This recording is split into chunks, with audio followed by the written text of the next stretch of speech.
everyone, welcome to Life Tips by Ning. In today's video, I'm sharing explanations for the 54th hexagram in I-Ching called the Marrying Maiden. The reason it's called the Marrying Maiden is based on the image of the hexagram, because the external trigram is thunder, it means action and movement, and the internal trigram is lake, it means pleasure and joy.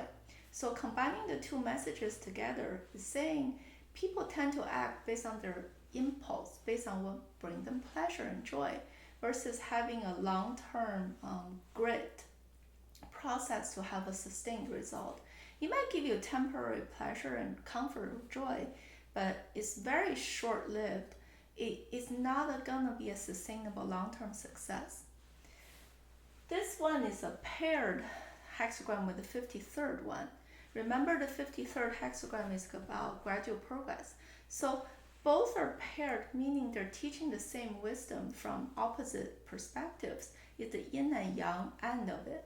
The 53rd one is teaching people to learn from gurus who have long migration and who end up achieving this splendid outcome because they put in time, grit, endurance, and journey, like step by step, very patiently working on a grand goal. But in contrast, this 54th hexagram is all about impulse-driven decision, action without any principle, without following the natural rhythm of good things comes with time, right? Timeliness. This one is super short-lived and like a sparkle that just disappears and fades away. So in that case, what should we do? It's actually teaching people to kind of overcome your impulse, overcome your default emotional driven behavior, and learn from the 53rd one, put in the effort, the patience, and extra time. And if you're able to learn from both the negative warning ones and the positive guidance ones, that's how you benefit from I-Ching when you do predictions. And fascinatingly, each line is actually using the marriage language as well, because in the ancient time, marriage, especially for females, the number one event in their life. So the 53rd hexagram, the gradual progress one, is saying that you follow the proper step. There's 6 major steps that last over a year. Like initially, you have to actually look at the Bazi chart of the spouse, make sure they fit and complement each other. And then there's like public commitment of two families exchanging gifts or objects, right? Signifying that I'm committed to you. And then there are multiple steps eventually leading to the marrying event. Because you go through the proper step, your marriage will last for a lifetime. It's very long lasting and strong bondage. Whereas this 54th one, this is the female, maybe a younger person, not the firstborn in the old time. They might get married off together with their bigger sister, but they're not the official wife. They're more like the lower level concubine or servant role. You're kind of a byproduct of that official marriage process.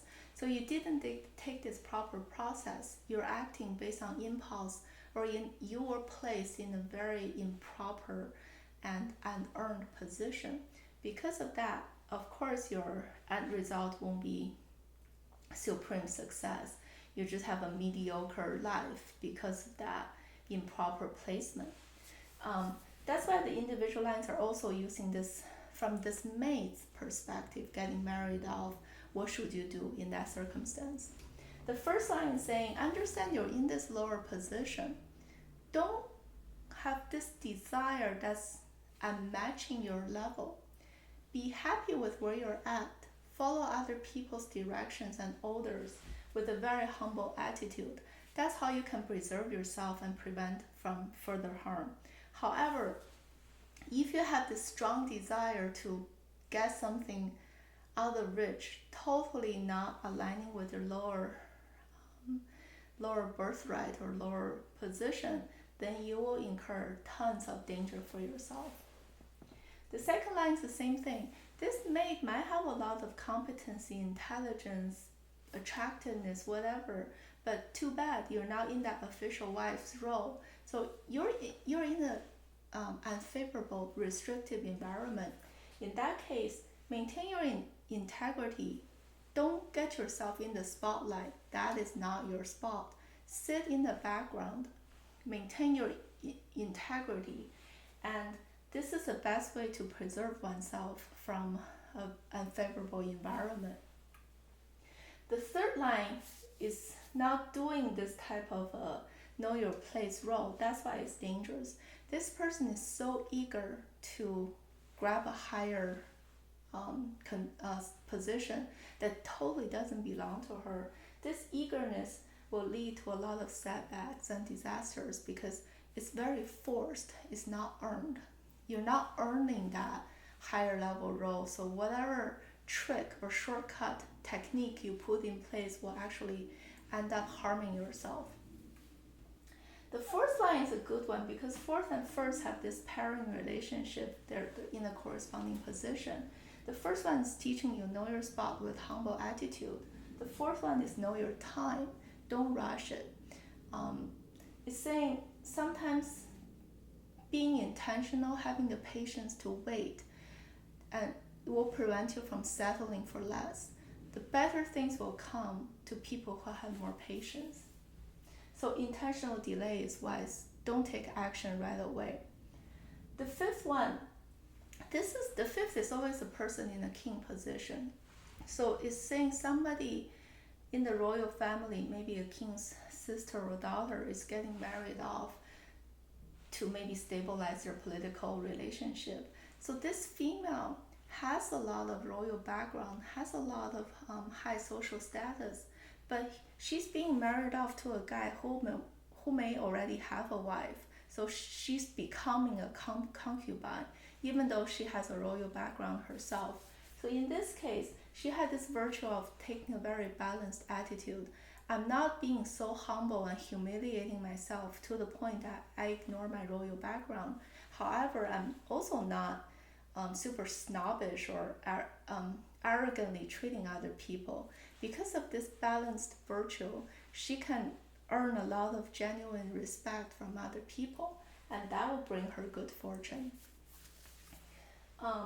This one also has a meaning that the person who comes later into the game, maybe have less experience or have a younger age, might actually end up winning the opportunity or a competition.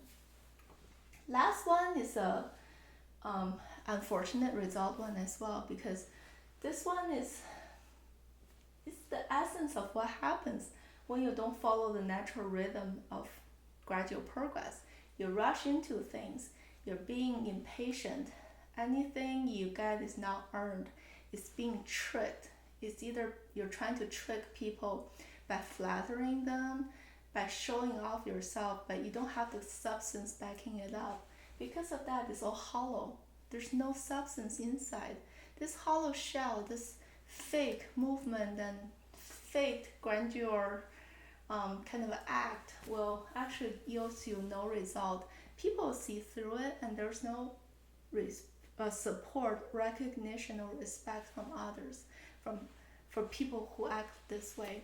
So that's kind of a warning of what happens when you don't follow the right progress and doing things lacking substance. Of course, naturally you won't have any positive outcome or any accomplishments. So that's the teaching of this 54th hexagram.